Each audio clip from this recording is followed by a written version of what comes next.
Welcome to the new segment of the grade 9th. Today we are going to discuss about political science, 5th chapter, working of institutions.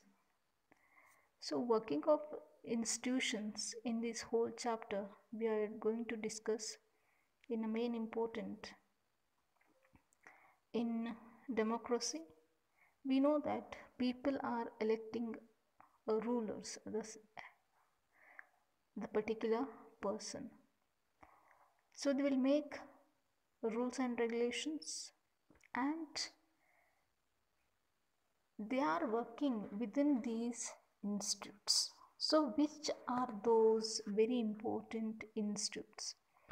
We can call those institutes as a pillar or main important organs in a democracy. Those are three important organs: legislature, executive, and judiciary. You know already about these three main important organs or the pillars, which we are discussing how they are working under a ruling government or the ruling majority party of our country. Yes, and these three main important organs, which they are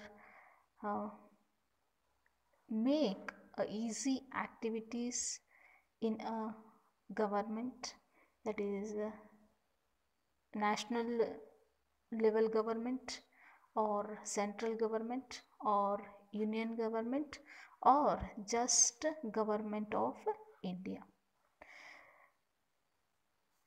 So these institutions, they are giving authority for to make a function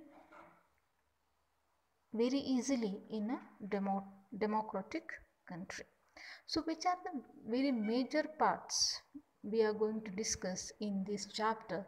Those are: the first one, that is how is major policy discussion taken. So some major policies they are going to discuss, how they will discuss, what under the basis they will discuss, and how the government will give the order.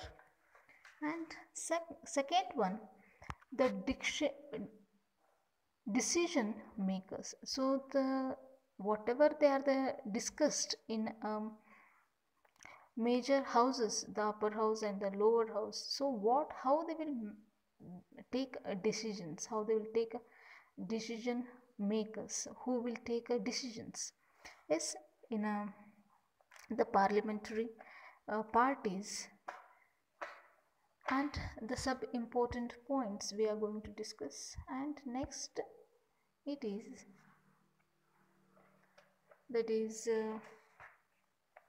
the need of political institutions. So why we need these political institutions. And next, the parliament. Already you know this about the parliament, and why do we need a parliament? How that the main important organs, the pillars of a democracy, that is a legislature, executive, and judiciary. So these three important things in a parliament when they are in a democracy as well as in a parliament. And two houses of the parliament, one is upper house and another one lower house, Rajya Sabha and Lok Sabha. So how they are making decisions, what are the total number of members, and who will elect that members. Yes, in the and how the activities will be go on. That is one example they given in your textbook. They are given in a Lok Sabha. Next is political execution. So the political and parliament, how they will execute the decisions.